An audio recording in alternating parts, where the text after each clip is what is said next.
नमस्कार. The focus India .com web पोर्टलवर आपल्या सगळ्यांचं स्वागत.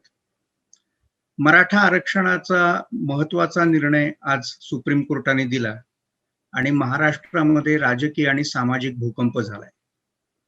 पण या सगळ्या पार्श्वभूमीवर या आरक्षणासंदर्भातले कायदेशीर पैलू नेमके काय आहेत?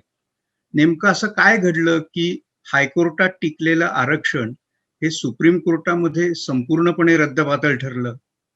याविषयी जाणून घेण्यासाठी आपण आता चर्चा करणार आहोत ॲडव्होकेट निशांत काटणेश्वरकर यांच्याशी.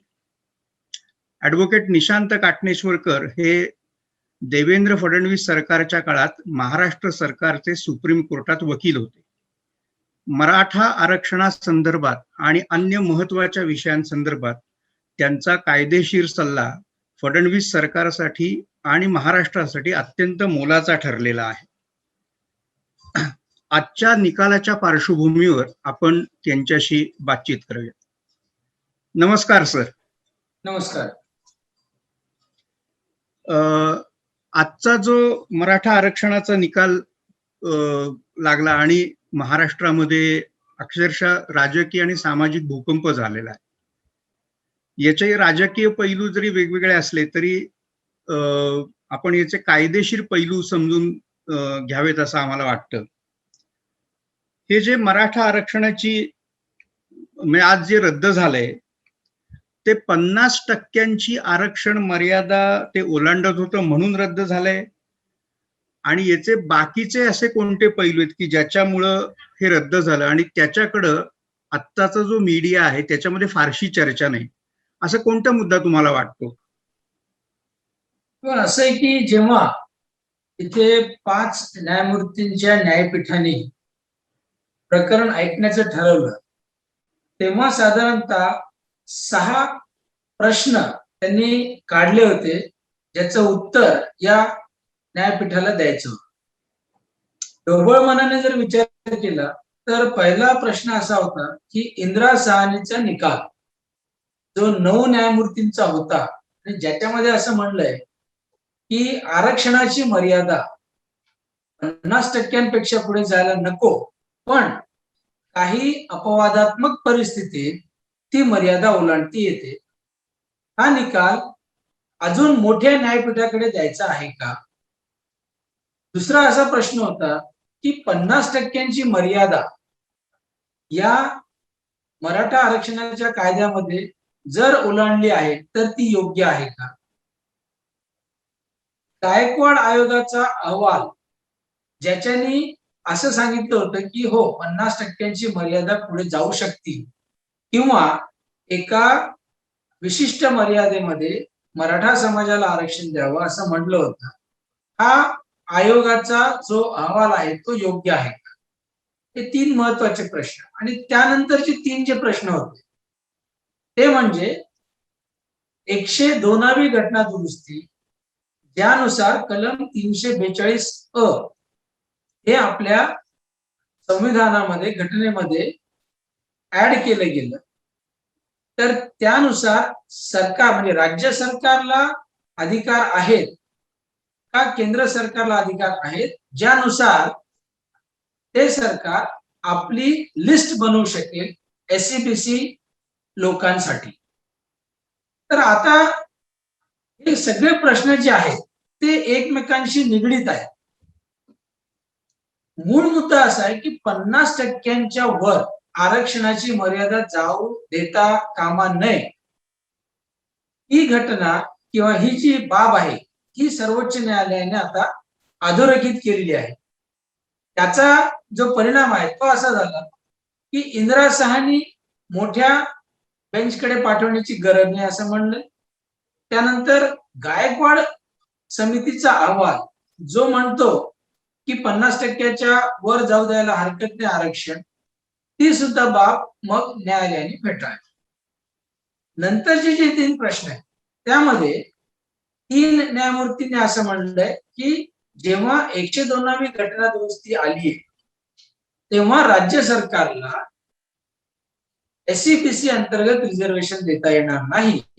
पण 2 जजेसनी मात्र असं म्हणलंय की नाही, राज्य सरकारला हे आरक्षण किंवा ही जी लिस्ट आहे ही प्रिपेअर करता येते. असा एक सारासार जो आहे हा सगळा आजच्या निकालाचा अर्थ आहे, ज्याच्यानुसार हे 6 प्रश्नांचं उत्तर देऊन सर्वोच्च न्यायालयाने पुन्हा एकदा सांगितले की 50% मर्यादा ओलांडता येणार नाही. अगदी बरोबर बोललात सर. मी हा प्रश्न पुढच्या टप्प्यात घेणारच होतो, पण आपण 102व्या घटना दुरुस्तीबद्दल सूतोवाच केलंय. हो, हो. हा सगळ्यात वादाचा मुद्दा ठरलेला होता कायदेशीर दृष्ट्या. त्याच्याबद्दल वारंवार शंका उपस्थित केल्या गेल्या आणि फडणवीस सरकारच्या काळात आणि ठाकरे पवार सरकारच्या काळामध्ये याच्यामध्ये काही मूलभूत प्रश्न उपस्थित करण्यात आले आणि मतभेद तयार झाले. फडणवीसांचं म्हणणं असं होतं की मुळात हा कायदा जो आम्ही ज्या कायद्याने मराठा आरक्षण दिले तो 102व्या घटनेच्या दुरुस्तीच्या त्याच्यात बाधित होत नाही, पूर्वी आलेला असतो पूर्वी. हा, हो. आणि एक्झॅक्टली ठाकरे पवार सरकारच्या काळामध्ये याचं काउंटर आर्ग्युमेंट केलं गेलं. यातली नेमकी वस्तुस्थिती काय आहे? मला हे यासाठी विचारावं असं वाटतं की हायकोर्टामध्ये ज्या म्हणण्यावर शिक्कामोर्तब होतं त्याच म्हणण्यावर सुप्रीम कोर्टामध्ये शिक्कामोर्तब होत नाही, आणि मग याच्यामध्ये मांडणीमध्ये म्हणजे अगदी ऍडव्होकेट जनरल पासून ते अटॉर्नी जनरल पासून ते सॉलिसिटर जनरल पर्यंत याच्यात काही वेगळे मुद्दे आहेत का, काही दोष आहेत का? असं बघा, सगळ्यात पहिले आपण समजून घेऊयात की ही घटना दुरुस्ती काय. सरळ सरळ म्हणजे पहिले जो आर्टिकल येतो तो शेड्यूल कास्ट संदर्भामध्ये 342, 341, ज्याच्यानुसार प्रेसिडेंटनी ती यादी तयार करायची. 342 हे शेड्यूल ट्राईब संदर्भात प्रेसिडेंटनी करायची आणि याची लँग्वेज जी आहे ती सारखीच आहे. आता एससीबीसी अंतर्गत पुन्हा प्रेसिडेंटनी लिस्ट तयार करायची आहे, पण बाकी जे काही कलम आहेत घटनेचे त्यानुसार अटॉर्नी जनरल, त्यानंतर सॉलिसिटर जनरल म्हणजे भारत सरकारने न्यायालयाला अगदी निक्षून सांगितलं होतं की आम्ही एससीबीसीची लिस्ट तयार करण्याच्या जे राज्य सरकारांचे अधिकार आहेत ते काढून घेतलेले नाहीत, त्याला कुठेही बाधा पोहोचलेली नाही. सर्व राज्यांना नोटीस काढलेली होती, त्यांना सूचना होती, सर्व राज्य सरकारे आली आणि त्यांनी सुद्धा त्याला समर्थन दिलं. पण आज सर्वोच्च न्यायालयाने 3-2 असा निकाल दिलेला आहे आणि 3 म्हणजे मेजॉरिटी जजमेंट असं म्हणते की राज्य सरकारला अधिकार नाही. आता यामध्ये काय करणं गरजेचं होतं, तर आपल्या पर्टिक्युलरली आपल्या कायद्या संदर्भात जर सांगायचं तर महाराष्ट्र सरकारच्या वकिलांनी कोर्टामध्ये येऊन पहिली गोष्ट ही सांगायला पाहिजे होती की आमचा कायदा या घटना दुरुस्तीने बाधित होत नाही, आणि जरी घटना दुरुस्ती आली असेल तरी आम्ही अटॉर्नी जनरल, सॉलिसिटर जनरल यांच्यासोबत आमचं सुद्धा म्हणणं हेच आहे की सरकारचे अधिकार नष्ट झालेले नाही. आता हीच बाब जेव्हा हायकोर्टामध्ये श्री मुकुल रोहतगी ज्येष्ठ विधिज्ञ यांनी मांडली तेव्हा ती उच्च न्यायालयाला पटली आणि त्यानुसार त्यांनी तो निकाल दिलेला होता.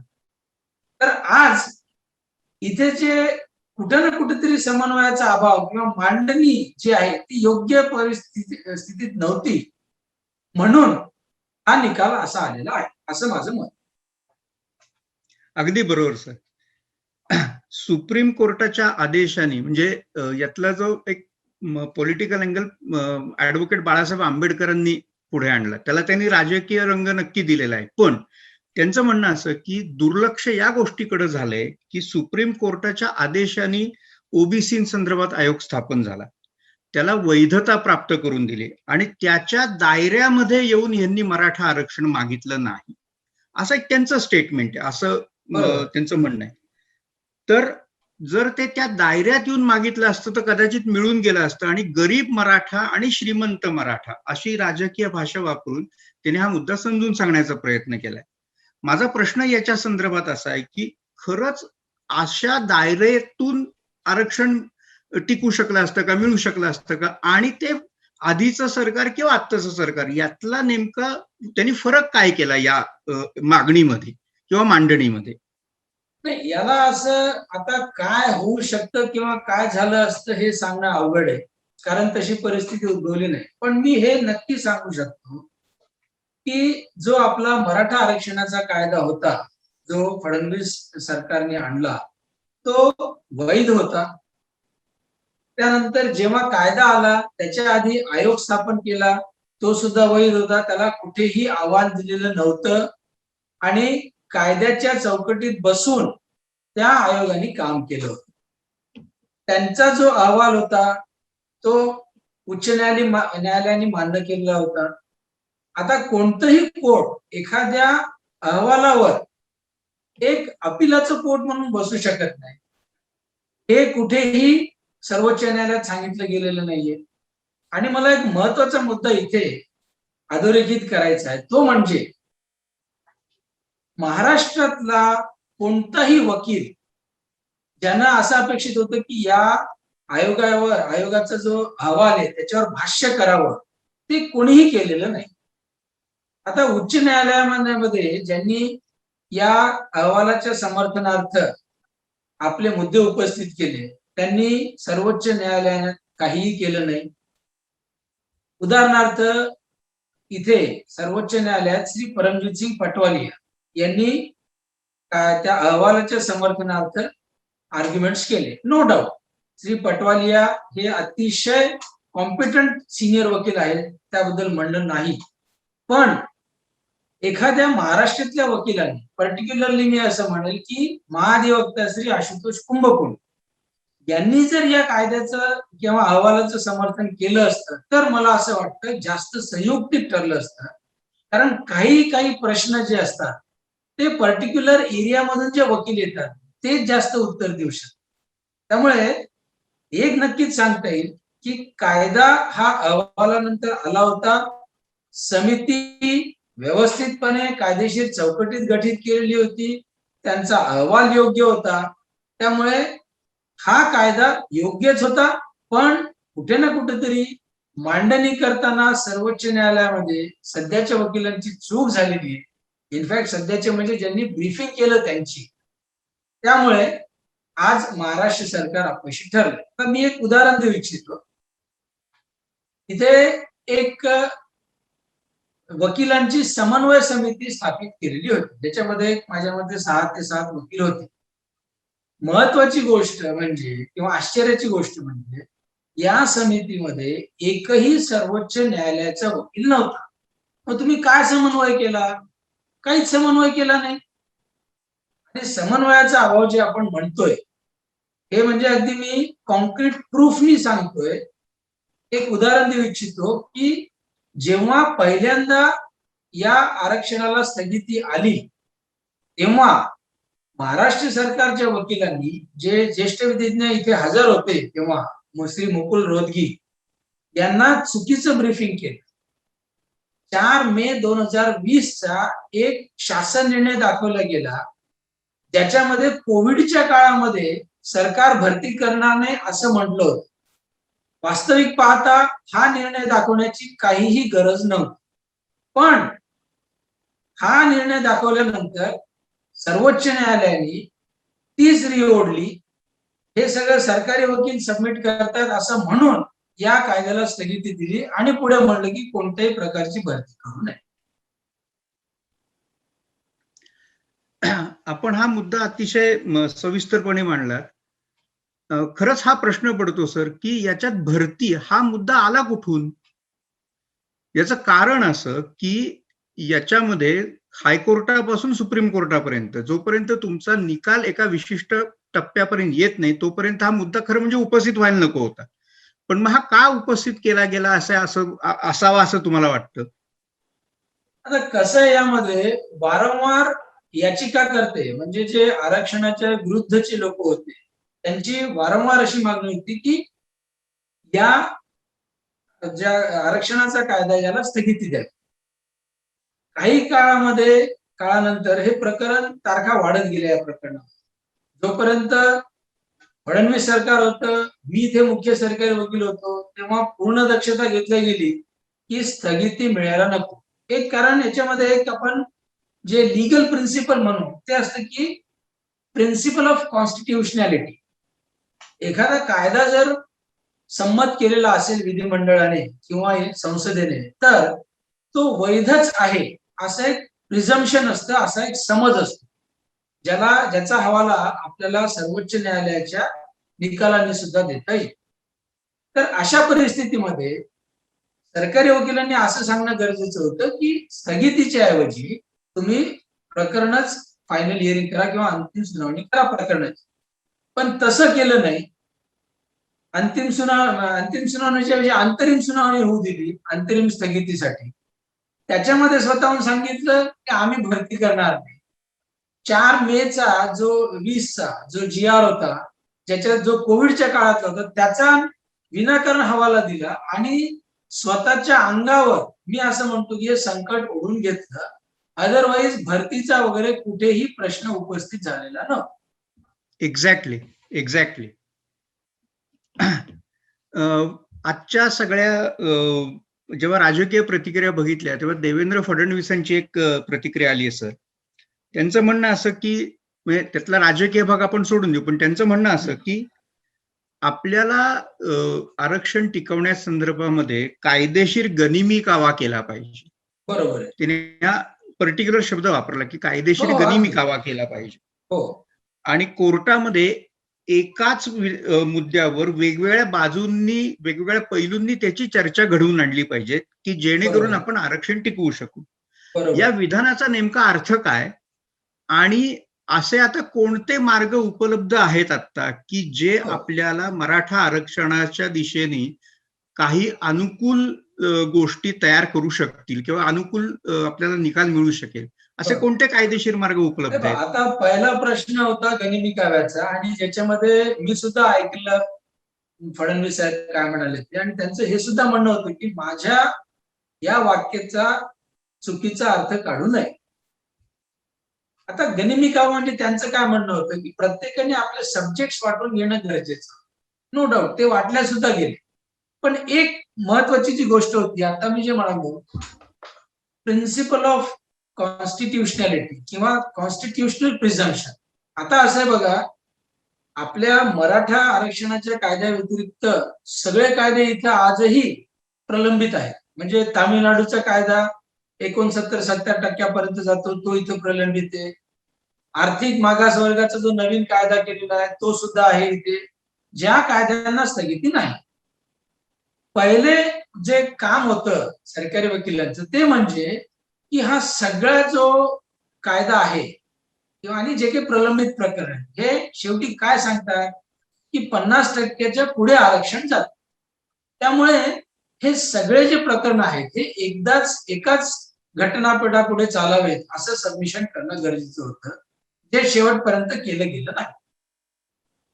त्यानंतर मी जसं म्हणालो की आजतागायत श्री आशुतोष कुंभकोणी, महाधिवक्ता, महाराष्ट्र शासन यांनी हायकोर्टामध्ये जेव्हा प्रकरण होतं तेव्हा एकही दिवस उच्च न्यायालयाच्या त्या कोर्ट हॉलमध्ये पाऊल टाकलं नाही. नुसतंच ते नाही, सर्वोच्च न्यायालयात एकदाही हजेरी लावली नाही. आता जेव्हा व्हर्च्युअल कोर्ट्स आहेत तेव्हा सुद्धा त्यांनी एकदाही उपस्थिती आपली नोंदवली नाही. तसं पाहता जर तुम्ही महाराष्ट्र राज्याचे मुख्य सरकारी वकील आहात तर तुम्ही कोणता तरी एखादा मुद्दा, पर्टिक्युलरली हा आयोगाचा मुद्दा जर तुम्ही घेऊन आला असतात न्यायालयापुढे आणि त्याचं जर ठासून समर्थन केलं असतं तर कदाचित आज परिस्थिती वेगळी निर्माण झाली असती. पण तसं काहीही केलं नाही. म्हणजे काय, तर आपण स्ट्रॅटेजिकली चुकलो. ज्याला गनिमी कावा म्हणतात ते म्हणजे आपली स्ट्रॅटेजी चुकली, ही झाली एक गोष्ट. आता दुसरं, इथून पुढे आपण काय करू शकतो ते पहा. आता आपल्याला भरपूर मुभा देतो वेगवेगळ्या याचिका दाखल करण्याची, पण अल्टिमेट आपण प्रॅक्टिकली सुद्धा पाहिलं पाहिजे. आता 2 गोष्टी असतात, एक पॉलिटिकल असतं, एक प्रॅक्टिकल असतं. आज पॉलिटिकल स्टेटमेंट कदाचित येईल संध्याकाळपर्यंत माननीय मुख्यमंत्र्यांचं की आम्ही पुनर्विचार याचिका दाखल करतो. पण प्रॅक्टिकल काय होणार, त्याच्या हातात काहीच येणार नाही. सर्वोच्च न्यायालयामध्ये जरी पुनर्विचार याचिका दाखल केली तरी ती त्याच न्यायमूर्तींकडे जाणार. सर्वोच्च न्यायालयाच्या जे काही नियम आहेत त्यानुसार पहिले ते चेंबरमध्ये डिसाईड करणार की हे बाहेर ऐकायचं की नाही प्रकरण. नाही जर वाटलं तर तिथेच ते रद्दबातल होणार आणि मग जर वाटलं तर येणार. आपण क्षणभर असं समजूयात की ठीक आहे, पुनर्विचार याचिका दाखल केली आणि ती कोर्ट ऐकतंय. पण आजच्या घडीला जो स्थगिती जी आपल्याला आलेली आहे साधारणतः जुलै महिन्यापासून, ती पुढे आपल्याला माहित नाही किती दिवस चालेल, ती कंटिन्यूच राहणार आहे. त्यामुळे प्रॅक्टिकली स्पीकिंग आपल्याला आता काहीही करता येणार नाही. म्हणजे या सगळ्या बॅकग्राऊंड म्हणजे शेवटचा तुम्ही जो पर्याय सांगितला की आपल्याला काही करता येणार नाही, याचा अर्थ आपले दरवाजे बंद झालेत असा घ्यायचा आणि त्याला एक तर छोटासा नाही, तसं नाही उपप्रश्न. म्हणत. हे पहा, दरवाजे बंद नाही. म्हणजे कसं असतं ना, आता माहित असतं याचिका करू शकतो, पण ती याचिकेमध्ये तथ्य किती आहे हे आपल्याला तेव्हाच कळतं. म्हणजे जे काही वकील करतील याचिका किंवा जे आता आमच्याकडे ते प्रकरण येतात, आम्हाला माहित असतं की नाही आपल्याला केस अजिबात नाही. आम्ही बरेचदा सल्लाही देतो की हे प्रकरण दाखल करू नका. पण तरी जेव्हा आमचा पक्षकार म्हणतो की याचिका दाखल करा, त्याला पूर्ण आम्ही कल्पना दिलेली असते की यात काही होणार नाही आणि अखेरीस प्रकरण रद्दबातल होतं. आता असं होतंय बघा की अख्खा महाराष्ट्र पेटून उठतोय. त्यामुळे आता सरकार किंवा सरकार पक्षाला काहीतरी लोकांना सांगावं लागेल समजूत काढण्यासाठी. त्यानुसार ते सांगतील की हो आम्ही पुनर्विचार याचिका दाखल करतो. निर्णय आला, काहीतरी ते प्रकरण तयार केलं जाईल, दाखल सुद्धा केलं जाईल, त्यात पूर्ण मीडियामध्ये दाखवलं जाईल की आम्ही पुनर्विचार याचिका दाखल केली. पण त्याच्यामध्ये सबस्टन्स पाहिजे. एखादा मुद्दा जेव्हा हे उपस्थित करतील पुनर्विचार याचिका जी काही दाखल केली तर, तेव्हा तेच न्यायमूर्ती सरकारला विचारतील की तुम्ही हा मुद्दा जेव्हा याचिकेची सुनावणी झाली तेव्हा का नाही सांगितला, तर याला आपल्याकडे काही उत्तर नसणार.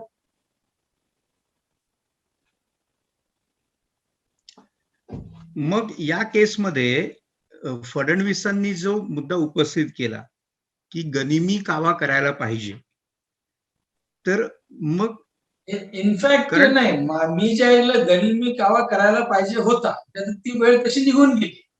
अच्छा, पण म्हणजे इथून पुढच्या काळामध्ये याच्यातला सामाजिक अँगल शोधून पुढची पावलं टाकावी लागतील की अन्य कुठला मार्ग आपल्याला अवलंबावा लागेल? आता सध्या परिस्थितीमध्ये तर काहीच करता येणार नाही. पण जसं फडणवीसजींनी सांगितलंय की यावर एखादी म्हणजे तज्ञांची समिती स्थापन करता येईल. मग निकाल आल्यानंतर हातामध्ये एक्झॅक्टली त्याबद्दल काय पावलं उचलायची ते ठरवलं जाईल. तर मग कदाचित मला असं वाटतं यामध्ये कुठे ना कुठे काहीतरी मार्ग निघू शकतो. पण आजच्या घडीला मी म्हणजे सद्यस्थितीचं सांगतो की आजच्या घडीला आपल्याला काहीही पर्याय नाही हा निर्णय कबूल किंवा ऍक्सेप्ट केल्या वाचत. एक सूचना अशी येते सर की जसं बाळासाहेब आंबेडकरांनी तो ओबीसीचा दायरा सांगितला, तशी एक सूचना अशी येते की तुम्हाला हे आरक्षण 50% कसं ऍडजस्ट करता येईल हे तुम्हाला बघावं लागेल. बरोबर. आणि तिथे तोच मोठा सामाजिक संघर्ष अर्थातच ओबीसी आरक्षण विरुद्ध मराठा आरक्षण अशी ती मांडणी ऑलरेडी सामाजिक पातळीवर झालेली आहे. बरोबर. तर 50% आरक्षण बसवणं यातला कायदेशीर पैलू आम्हाला समजावून सांगा. आता असं आहे ना की थोडक्यात काय तर न्यायालयाने सरकारवर आता पूर्ण जबाबदारी दिली की तुम्ही पहिले तर आयडेंटिफाय करू शकता म्हणजे सोशली आणि एज्युकेशनली बॅकवर्ड क्लास, पण या 342 ए जो कलम आहे त्यानुसार तुम्हाला आयडेंटिफाय करता येईल आणि मग केंद्र सरकारकडे पाठवतील आणि त्यांनी जर ती लिस्ट ऍक्सेप्ट केली तर 50%च बसवावं लागेल. आता खरं म्हणजे आज महाराष्ट्रातलं आरक्षण 52%, कारण 1994 साली एक क्लास केला गेला होता स्पेशल बॅकवर्ड क्लास, त्यानुसार ते 52% झालेले आहे. आता माहित नाही सरकार काय करेल, पण 50% आतच जो काही म्हणजे आरक्षणाचा मुद्दा आहे तो 50% आतच मिटवावा लागेल.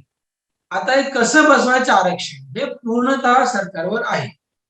संघर्ष होणार तो होतोच आहे, पण तो कसा हाताळायचा हे सुद्धा सरकारवर आहे.